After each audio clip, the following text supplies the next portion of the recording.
전체 스케줄을 제일 앞장에 펴놨어요. 자아와 공동체 개혁 이렇게 제목을 붙였고요.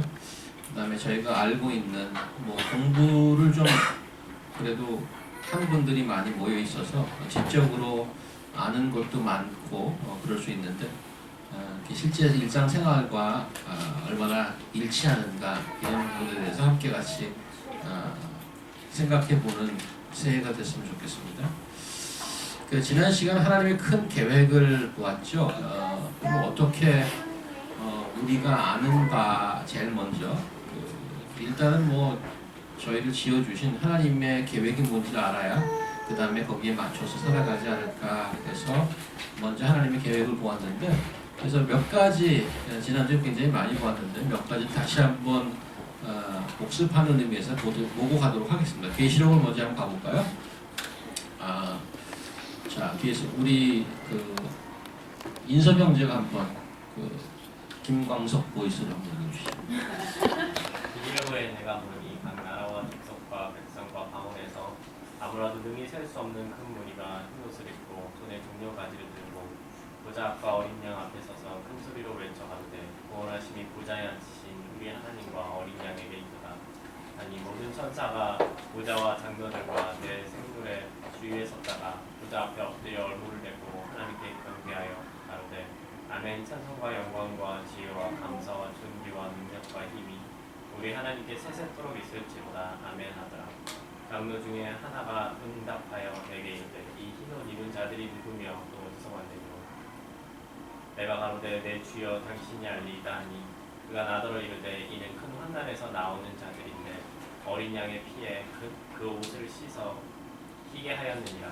그러므로 그들이 하나님의 보좌 앞에 있고 또 그의 성전에서 밤낮 하나님을 섬기매 보좌에 앉으시니가 그들 위에 장막을 치시리니 저희가 다시 줄이지 아니하며 목마르지도 아니하고 해나 아무 뜨거운 기운에 상하지 아니할지니 이는 보좌 가운데 계신 어린 양이 저희의 목자가 되사 생명수 샘으로 인도하시고 하나님께서 저희 눈에서 모든 눈물을 씻어주실 것이니라. 이게 지금 하나님이 역사를 이끌어서 가게 되는 마지막 장면이란 말이죠. 그래서 흰 옷 입은 사람들이 나오는데 사람이 보통 많은 게 아니고 각 민족과 방언과 나라와 셀 수 없이 많은 사람들이 어디로 나오냐 하면 보좌 앞으로 나와요. 보좌에 누가 있어요? 어린 양이 계신단 말이죠.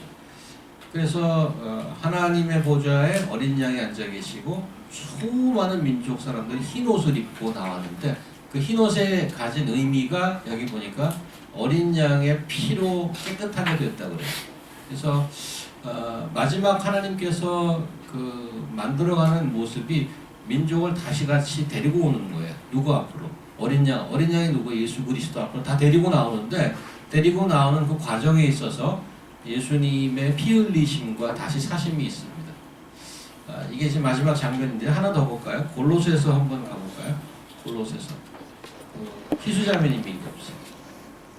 그가 우리를 흑암의 권세에서 건져내사 그의 사람의 아들의 나라로 옮기셨으니 그 아들 안에서 우리가 구속 곧 죄사함을 얻었도다. 그는 보이지 아니하시는 하나님의 형상이요 모든 창조물보다 먼저 나신 자니 만물이 그에게 창조되되 하늘과 땅에서 보이는 것들과 보이지 않는 것들과 혹은 보좌들이나 주관들이나 정사들이나 권세들이나 만물이 다 그로 말미암고 그를 위하여 창조되었고 또한 그가 만물보다 먼저 계시고 만물이 그 안에 함께 섰느니라. 한 페이지 더 있지 않습니까? 22절까지입니다. 네, 읽으세요. 그는 몸인 교회의 머리라 그가 근본이요 죽은 자들 가운데서 먼저 나신 자니 이는 친히 만물의 으뜸이 되려 하심이요 아버지께서는 모든 충만으로 예수 안에 거하게 하시고 그의 십자가의 피로 화평을 이루사 만물 곧 땅에 있는 것들이나 하늘에 있는 것들을 그로 말미암아 자기와 화목해 되기를 기뻐하심이라. 전에 악한 행실을 멀리 떠나 마음으로 원수가 되었던 너희를 이제는 그의 육체의 죽음으로 말미암아 화목해 하사 너희를 거룩하고 흠 없고 책망할 것이 없는 자로 그 앞에 세우고자 하셨으니. 여기도 그 표현이 좀 다르긴 한데 전체 큰 장면이 같아요. 그래서 앞에 페이지 한번 보실까요? 흑암의 권세에서 건져내사 아들의 나라로 옮기셨다고 그 트랜스포하는 이미지가 있습니다.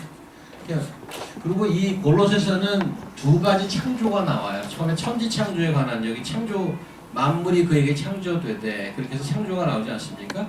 그 다음 페이지 가면 그 많은 흑암에 있던 사람들이 예수 앞에 그 다음 페이지 보십시오. 여기 보시면 22절 그의 육체의 죽음으로 말미암아 화목히 하사 너희를 거룩하고 흠없고 책망할 것이 없는 자로 그 앞에 세우는 것. 그래서 it kinds of first creation and recreation. 근데 중간에 뭐가 있냐면 예수 그리스도의 사역이 있죠. 여기도 예수 그리스도의 십자가의 사역이 있습니다. 그래서 큰 그림은 다 같아요. 흑암에 있던 자들을 건져내서 예수 앞에 온전하게 세우는 것. 이게 하나님의 큰 그림인데 이것을 간단하게 베드로는 이렇게 또 표현하고 있습니다. 베드로 가볼까요? 성도 형제. 사람에게는 버림받았으나 하나님께 이건 공배로운 산돌이시 예수에게 나와 너희도 산돌같이 수령한 집으로 세워지고 예수 그리스도로 말미암아 하나님이 기쁘게 받으실 신령한 제사를 드릴 거룩한 제사장이 될지니 어떻게 표현되냐면 집이라는 메타포로 얘기하고 있어요. 집으로 지어진대. 예수님이 머릿돌이고 예수님이 머리가 되신 교회의 집으로 세워지는 모양입니다. 이게 하나님이 계획하는 최종 모습이란 말이에요. 정리하면 이렇습니다. 온 인류 역사를 향한 하나님의 큰 계획은 어둠에 있던 자들을 옮겨서 예수님이 다시는 빛의 나라, 하나님의 나라로 옮겨오는 것입니다. 그가 머리인 새로운 나라로 지어져 가는 것. 모여서 뭐 하느냐? 하나님을 찬양하는 밤낮 예배하는 자가 되는 거죠. 이것이 인류의 마지막 그림이에요. 그러면 현재 우리를 볼 필요가 있죠. 이게 지금 그런 모습인가? 세상이 그런 모습인가? 하나님의 계획이 그렇게 돼 있어? 천지 창조된 지가 굉장히 오래됐는데 지금 전부들 모여서 하나님 찬양하고 그런가? 뭐 그런 분들도 좀 있죠. 근데 그 무슨 그렇게 완전히 그렇죠라고 얘기하기 쉽지 않아요. 그런데 놀라운 것은 그런 힌트들이 보인단 말이에요. 이 힌트가 뭔가 하면 일단은 여러분과 저 아닙니까? 일단 평소에는 교양이 있고 배우기도 많이 배우고 상당히 괜찮은 사람으로 스스로도 생각하고 주변에서도 평가를 하지 않습니까? 그런데 여러분 스스로 보면 알겠지만 고집 세고 자존심 세고 그다음에 성깔 있고 그런 자들이 지금 어떻게 하고 있냐면 예수라는 이름에 무릎 꿇기로 작정한 자들입니다. 그래서 모인 거예요. 그건 억지로 머리채를 끌어 잡아서 땡겨와서 여기 온 게 아니란 말이죠. 감사합니다. 저를 구원해 주셔서 하고 신앙 고백을 하고 나오는 자들이에요. 그리고 이 지금 썬데이 1시 이 시간에 뭐 하는지 여기 나와 있단 말이에요. 그래 그의 이름을 높이고 찬양하고 이렇게 봉사하고 그렇습니다. 이게 그냥 간단하게 좋은 사람들 만나고 착한 사람들 인맥을 구하고 네트워크를 만들고 이런 수준의가 아닌 거죠. 레디컬 체인지예요. 사실은 좀 생각해보면 거주권의 이전, 소유권의 이전 이렇게 설명할 수 있습니다. 무슨 말인가 하면 영적, 육적 생활 공간을 완전히 바꾸기로 한 거죠. 그 다음에 내 삶의 소유권을 예수님께 드리도록 한 거죠. 그 놀라운 거죠. 제가 연말이면은 성도들에게 기도 제목을 받지 않습니까? 제가 카톡에 첫 번째 경고를 올렸습니다. 사람 이름과 함께 빨리 제출하시라고. 이번에 새해 기도 제목을 받으면서 어떤 분이 이렇게 나눴던 것을 잠깐 같이 여러분과 나누고 싶어요. 물론 익명으로 나누겠는데 처음에 제가 이렇게 썼잖아요. 한 해 동안 살면서 감사하는 것, 아쉬운 점 이런 거 썼는데 이분은 이렇게 쓰셨어요. 개인적으로 너무나 감당하기 힘든 일을 겪었습니다. 아직도 그 상처와 아픔이 남아 있습니다. 하지만 감사합니다. 홀로 두려움과 슬픔으로 시간을 보내고 있을 때 성경을 읽게 되면서 그 감사함을 알게 되었습니다. 성경을 통해 진정으로 예수님을 알게 해주심을 감사합니다. 그로 인해 저의 못난 모습들을 드러나게 해주시고 회개할 수 있게 해주시면 더없이 감사합니다. 못난 모습이라고 표현하는데 여기 보면 그 어두움 계획이라고 표현하죠. 성경에는 그런 것들을. 이 모든 과정으로 나의 모든 상황에 감사하게 되었고 진정으로 행할 수 있는 그리스도인의 삶을 살고 싶다는 결심을 하게 해주심에 또 감사합니다. 2017년 어려움 안에서 예수님을 알게 되고 그분이 우리를 위해서 하신 일들을 알게 되므로 삶의 변화가 오기 시작했습니다. 저의 믿음이 열매가 되어가고 있음을 고백할 수 있게 되어서 너무나 감사한 한 해를 보냈습니다. 이렇게 쓰셨어요. 그러니까 놀랍게도 우리 스스로와 주변의 자기 중심의 삶, 어두움의 삶, 이기적인 삶에서 예수님에게로 중심이 옮겨가는 일이 실제로 존재하고 있다는 거죠.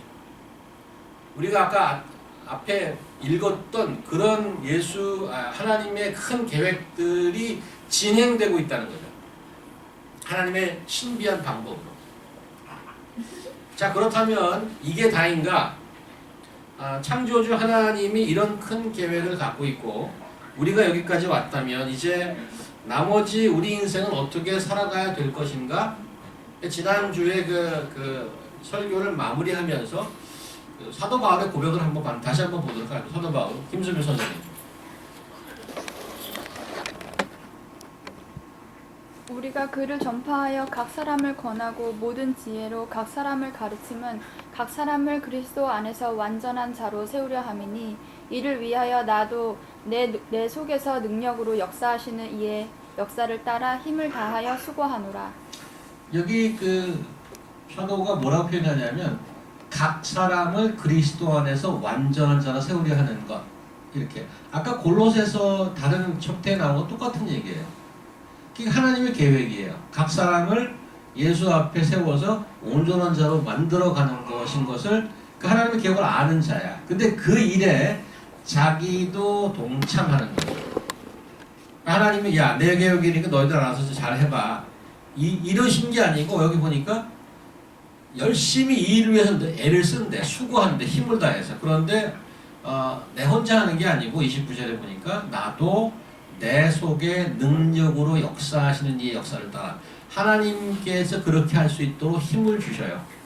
힘을 주시는데 우리의 수고도 필요한 거예요.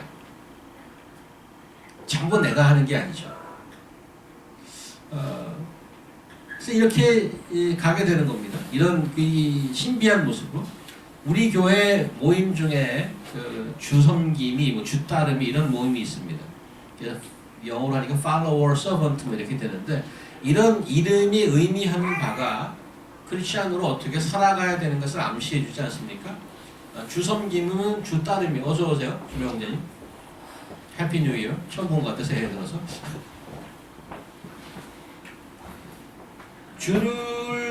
그분이 가신 발자취를 따라가는 거죠. 주따름이. 그분이 하신 일을 섬기는 거 주섬김이죠. 일반적으로 교회에서 제자훈련이라는 단어를 많이 쓰지 않습니까? 어떤 이미지인가 하면 일주일에 한 번 한 2-3시간 정도 만나서 강의 듣고 성경 암송하고 책 읽고 독후감 내고 뭐 이런 커리큘럼에서 쫙 돌아가는 그런 이미지가 있지 않습니까? 근데 아버지의 계획을 알고 예수를 따라가는 삶이 그러한 제자훈련의 커리큘럼을 따라가는 것보다 훨씬 더 깊은 것일 겁니다. 본질적으로 사도 바울이 말했던 것처럼 하나님의 목적을 분명히 알고 목적이 뭐라고요? 각 사람을 예수 앞에 온전하게 세우는 것. 그 다음에 그렇게 따라 산다는 것인데 그렇게 사는 것이 어떻게 하는 것인가? 어떤 것인가죠. 그래서 예수를 따라 산다는 것이 어떤 것인가를 오늘 좀 봅니다. 그의 제자가 된다, 그를 따라간다 하는 건 단순히 문자 그대로 성지순례하듯이 그분이 갔던 길을 역사적인 것들을 한번 쫓아가 보거나 그의 캠프에 쫓아가는 그것만은 아닐 것입니다. 그럼 그를 따라 산다는 것이 무언가를 좀 몇 가지 보겠는데요. 마태복음에 먼저 보도록 하겠습니다. 한슬 양장 읽어주시죠. 예수께서 우리를 보시고 산에 올라가 앉으시니 제자들이 나오니라 입을 열어 가르쳐 가라사대. 네, 예수께서 그 자리를 하니까 누가 나왔다고? 누가 나왔어요? 제자들이 나왔어요. 제자들이 나왔는데 예수님이 하신 일을 뭘 시작하셨어요? 제자들에게 가르치기 시작했어요. 그래서 제자가 된다는 것의 큰 포션, 본질 중에 하나는 가르침을 받는 거예요. 그렇죠? 그게 중요한 얘기죠. 그 주를 따라 산다는 게 뭐냐? 그분의 가르침을 받는 거죠. 가르침을 받는다는 것은 다른 말로 말하면 배우는 거죠. 배워야 돼 일단은. 뭘 배우죠? 제가 여기 일하다 보니까 이제 무슨 SAT니 뭐 이런 것들 코스를 뭐 개발하고 이런 것들을 조금 하게 됐는데 SAT 만점이 1500점인가요? 1500점을 맞게 하는 만약에 선생이 있다면 그분은 구름대 같이 제자들이 몰려들 겁니다. 1500점 맞으려고. 요즘 또 컴퓨터라는 그 토플이 200점 만점인가요? 편하자면 200점 만점인가요? 토플? 네. 몇 점 만점인가요? 120점 만점인가요? 컴퓨터라는 거. 어느 선생이 120점 쪽집게 과외를 해서 120점 맞게 했다. 거기는 완전 구름대처럼 몰려갈 거예요. 그러면 예수님께 가서 배우는 것이 어떤 과목을 100점 맞는 그런 가르침인가 이거예요. 그런 가르침인가? 이거 가르친다고 그랬잖아요. 뭘 가르쳐 그런데? 누가 보고 가볼까요? 뭘 가르치는지 한번 볼까요? 교신 형제 짧습니다. 제자가 그 선생보다 높지 못하나 불을 온전케 된 자는 그 선생과 같으리나. 자, 제자와 선생 얘기가 나와요.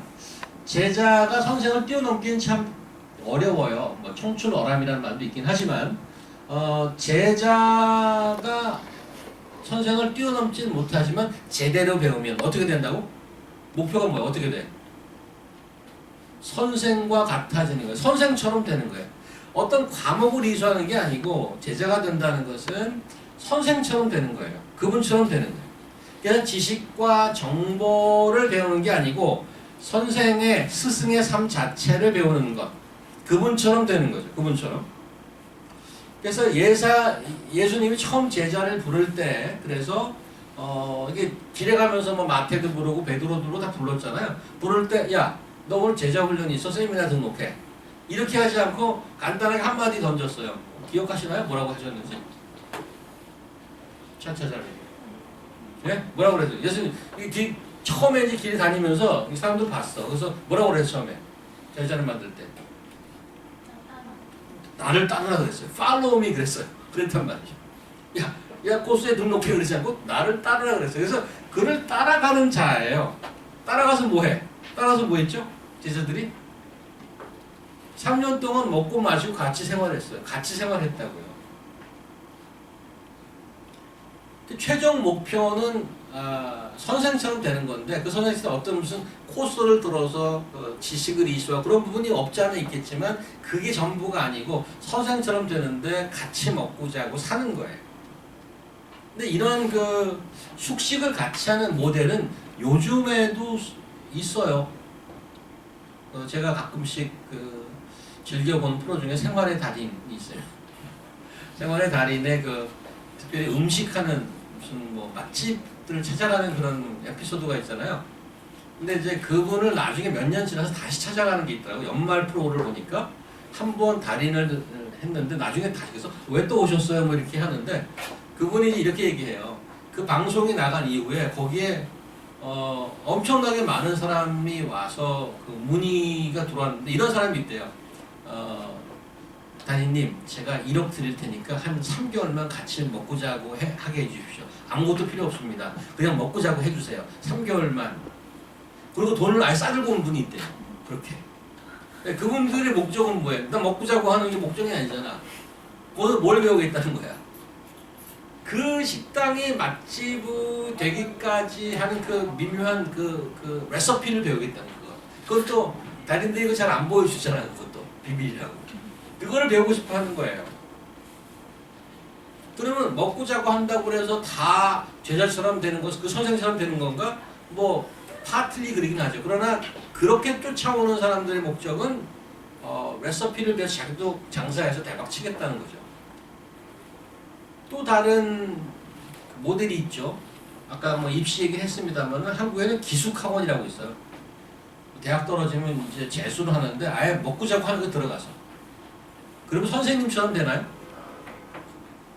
선생님이 전달하는 지식을 받아서 수능에 고득점을 얻고 대학을 가겠다는 게 목적이야.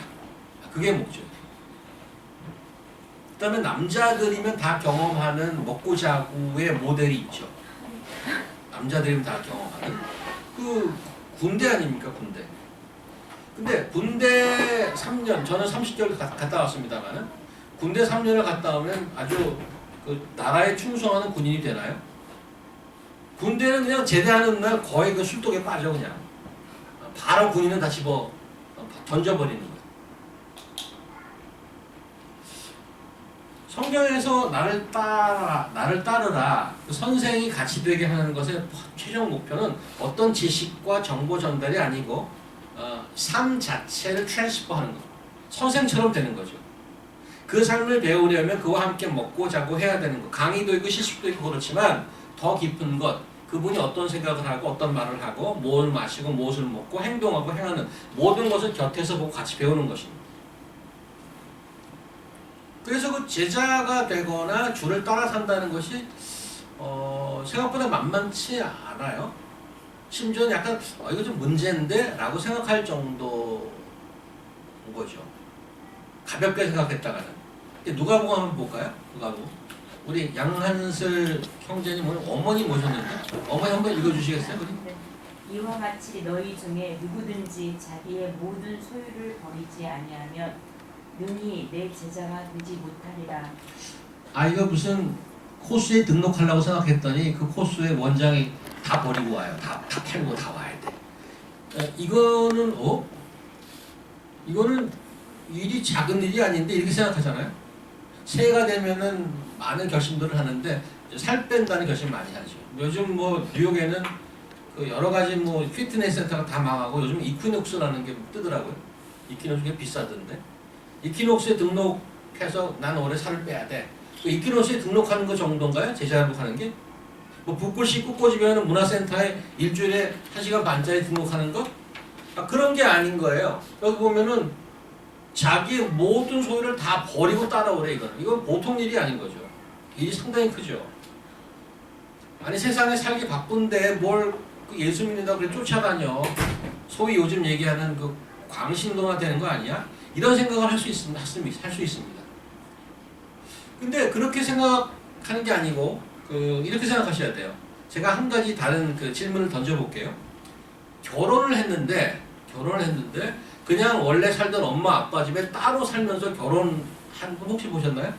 혹시 주변에 결혼했어. 근데 계속 따로 가끔씩 만나 그랬어. 뭐 가서 뭐 호텔에 가서 잠도 자고 집에는 도로 가 다시. 이렇게 결혼한 사람 봤냐고. 이렇게. 그 지금 속으로 아이고 그런 결혼은 어딨어 이렇게 얘기하잖아. 결혼을 하면 어떻게 되냐면 아빠 집에서 엄마 집에서 나오잖아요. 그 집을 따로 얻어서 둘이 같이 살아. 그것도 파트너를 사는 게 24시간 같이 살아. 이게 에브리바디가 그러니까 당연한 거로 생각하는데 생각해보세요. 이 얘기는 뭔가 하면 내가 새로운 사람을 만나서 새로운 가정을 이끈다는 그것은 내가 평생 살았던 엄마 아빠보다 더 중요한 거예요. 심지어는 우리 교회도 그런 가능성이 있는 분이 있죠. 자기가 살던 곳도 옮겨 막 직장도 관둬. 그런 분 있지 않을까? 이제 머지않아서 떠나. 내가 여태까지 이것 때문에 평생을 살고 돈도 쓰고 열심히 했는데 이제 새로운 사람을 만나면 다 과감하게 버리고 가는 거야. 거울로. 과감하게. 왜? 그게 더 중요하니까. 하나도 안 아까워. 그게 더 중요한 걸 알아. 내가.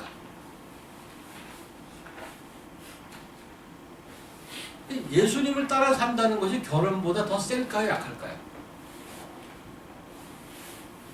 성경에서 더 세다고 그래요. 이 작은 일이 아니죠. 작은 일이 아니에요.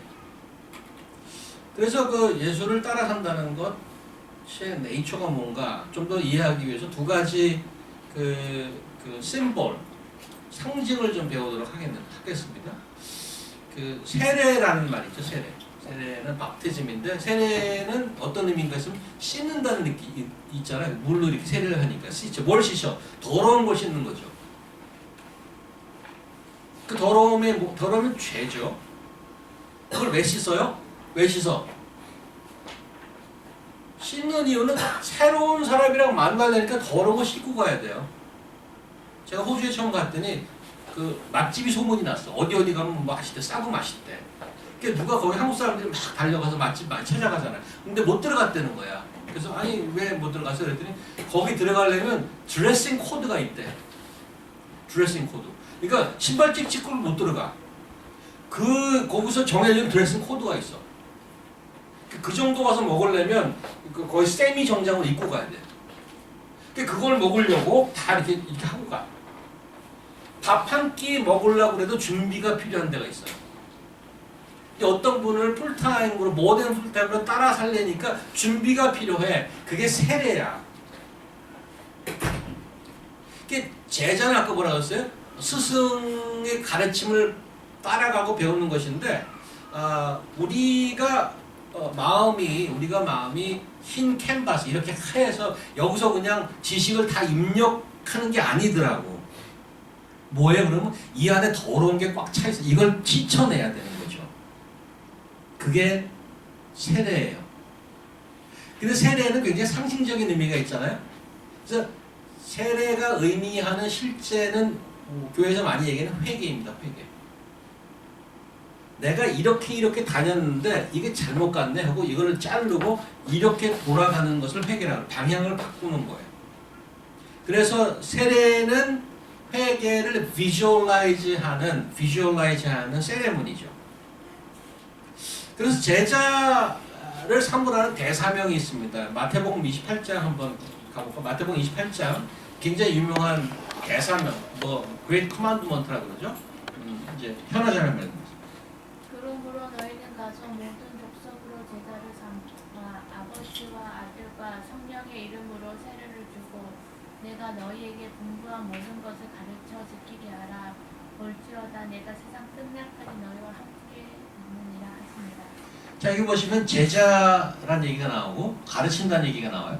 그러니까 제자 되는 거가 가르치는 굉장한 관련이 있어요.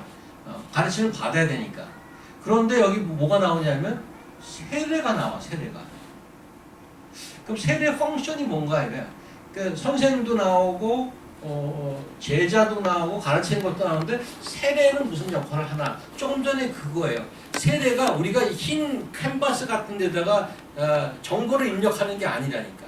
이 더러운 걸 씻어내야 가르침이 들어갈 수가 있어요. 그래서 세례와 회개가 필요한 거고요. 그 세례 요한이 그래서 회개하라 천국이 가까워왔느니라. 그러고 나서 세례를 주잖아요. 두 번째 상징이 뭔가 볼까요? 마태복음 11장을 가보시죠. 마태복음 11장. 인설명.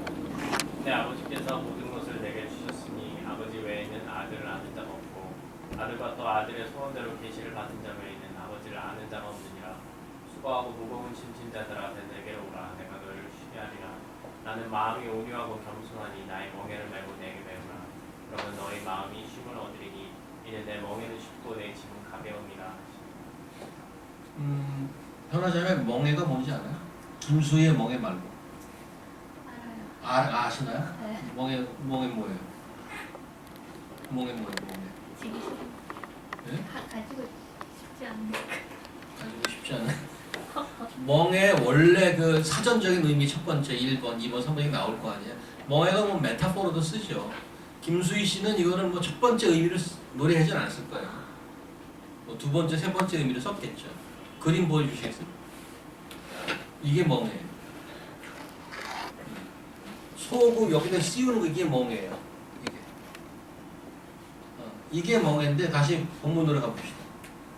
여기 뭐라고 그러냐면 예수님이 우리가 딸을 이제 선생님이라고 지금 계속 그러는 거예요. 예수를 따라 사는 건데 어떻게 해서 그 예수님이 우리가 따라 살만한가 그걸 보는 거예요. 일단은 His top authority. 여기 보니까 27절에 천지를 지신 아버지께서 모든 것을 내게 주셨고, 그러니까 He is the owner, He is the boss. 그러니까 하나님 보이지 않는 하나님을 알려면 그 예수님이 탑 어소리티야. 그분을 통하지 않고는 알 사람이 없어. 게다가 그분이 모든 것 다 갖고 있어요. 아까 골로새서도 보셨죠? 모든 충만을 그 안에 있게 하사. He's top authority. 그럼 배울만 하죠. 가서 능력자이고 소유자이고 하나님의 아들이 그렇단 말이에요. 그런데 그분이 이제 와서 배우라고 그래. 제자 되라고 그래. 근데 놀라운 거는 29절에 그런 강력하고 모든 것을 가진 엄청난 분의 모습이 어떤 모습이냐? 소위 우리 카리스마가 있다, 포스가 있다 이렇게 얘기하잖아요. 29절 보세요. 나는 마음이 온유하고 겸손하다 이렇게 돼 있어요. 그러니까 그 분이 갖고 있는 능력과 지위와 이런 것과 어울리지 않는 모습이야. 겸손하고 온유한 모습. 그 예수님께 와서 배우래. 근데 어떻게 배우냐면 멍에를 메고 배우래. 멍에를 이렇게 메고. 아까 그 소 봤잖아. 그 멍에를 쥐고 배우래. 그러면 다시 이미지가 멍에를 지는 것은 어때 종이 되는 의미잖아. 이거 종이 끌려다니는 거 아니에요. 멍에를 메면 끌려다니는 그런 이미지란 말이에요. 그런데 오늘 본문을 좀 자세히 보시면 다시 보라고 보세요. 본문을 보면 멍에를 맨 결과가 뭔가 하면 그 마태복음으로 돌아가 보세요. 결과가 뭔가 하면 쉼을 얻겠대. 너는 마음이 쉼을 얻는다. 어떻게 멍에를 맨데 쉬어? 그게 복음의 파라독스죠. 예수님을 따라가 다 버리고 따라갔는데 멍에까지 맸는데 일반적인 카리스마 있는 선생과 그 이미지는 잡아 누르는 것입니다. 휘어잡는 것입니다. 근데 이분은 멍에를 같이 매는데 그게 내가 들고 다니는 내 짐보다도 가벼워. 네 짐 다 내려놓고 오라고 그러잖아. 내가 들고 온 짐보다도 가볍네. 쉼이 있네. 자유가 있네. 예수님 밑에 제자가 확 들어가는데 거기에 진정한 자유가 있어요. That is paradox of the gospel. You are more than full-time followers of another person and God, and you become really liberated, free.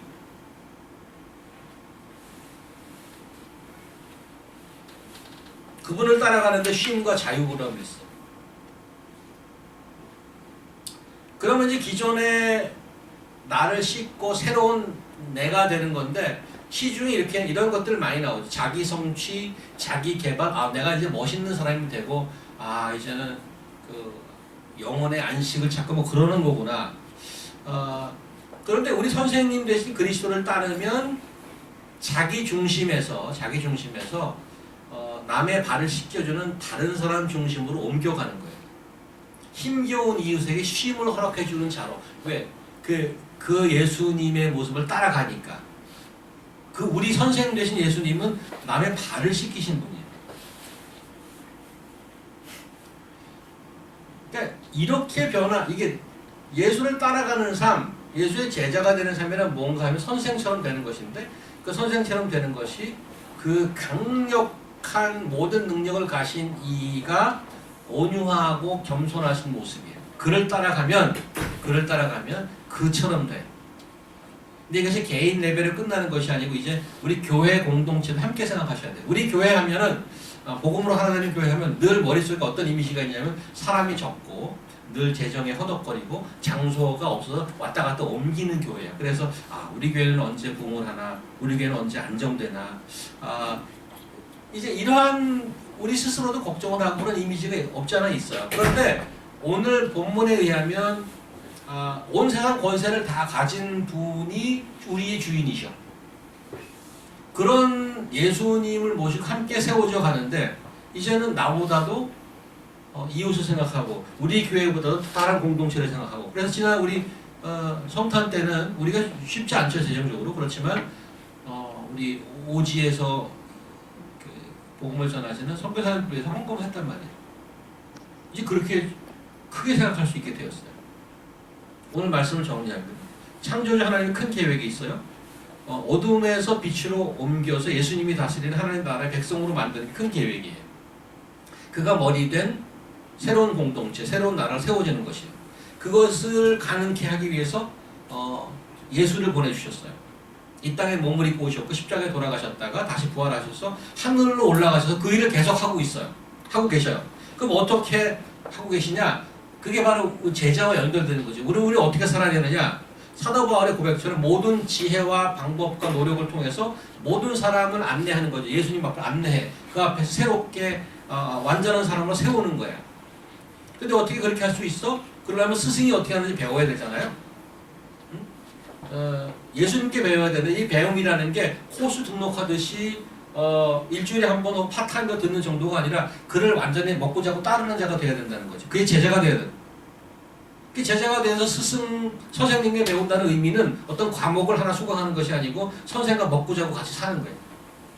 마치 결혼하면 부모를 떠나서 새롭게 가정을 이루는 것처럼 이것은 어떤 지식이나 교양 수준을 높이는 것이 아니고 삶과 죽음의 문제, 영원한 삶과 영원한 죽음의 문제.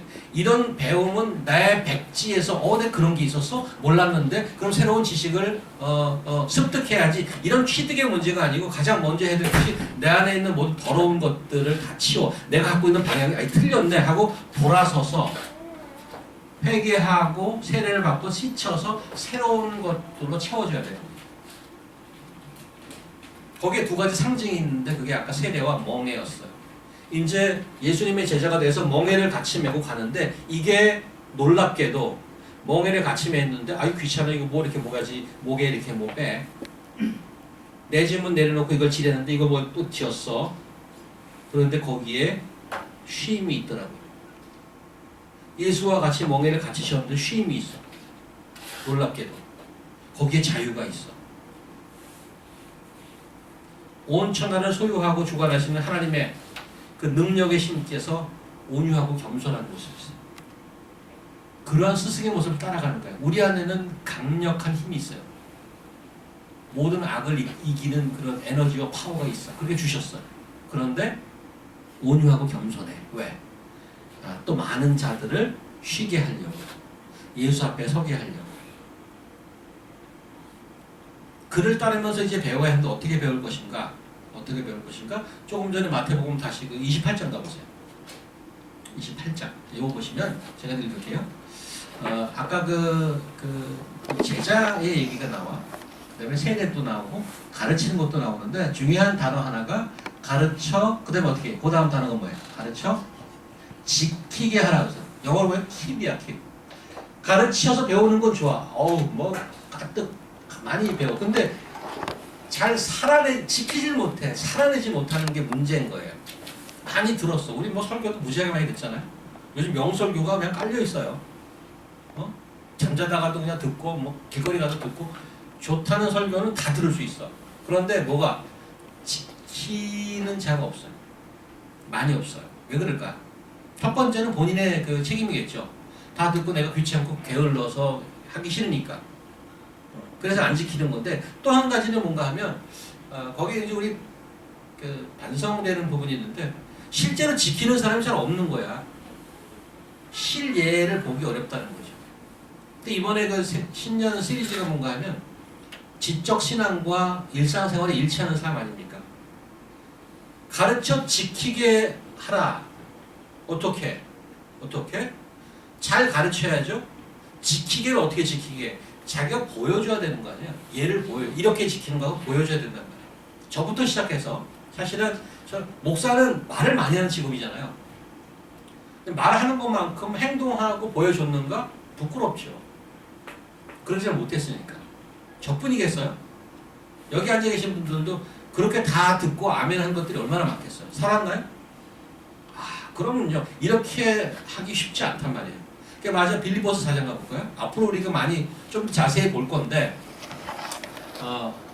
헬령자매 너희는 내게 배우고 받고 듣고 공부를 행하라. 그리하면 평강의 하나님이 너희와 함께 계시리라. 야, 여기 보면 먼저 배워야 돼. 받고 듣고 다 듣고 강의 받고 다 해야 돼. 알았고 이해해야 돼. 그리고 어떻게 행해야 되는 거죠.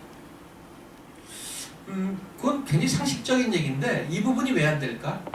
어떻게 하면 그렇게 할 수 있을까? 우리 교회도 나름대로 말씀을 전하려고 애쓰는 교회죠. 우리 교회 말고도 뭐 좋다는 말씀 널려 있습니다.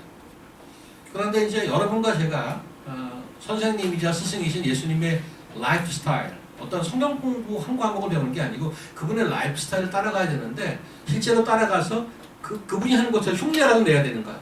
흉내라도. 수련회 가면 흉내 내잖아요. 남의 발을 씻어주죠. 굉장히 상징적인 얘기죠. 남의 발을 씻어준다는 얘기. 그러면 저희 선교지 가면 늘 발 씻어줘요. 집에 오면 자기 발도 안 씻죠. 그러게 발을 씻어주는 삶이 뭐냐는 얘기예요.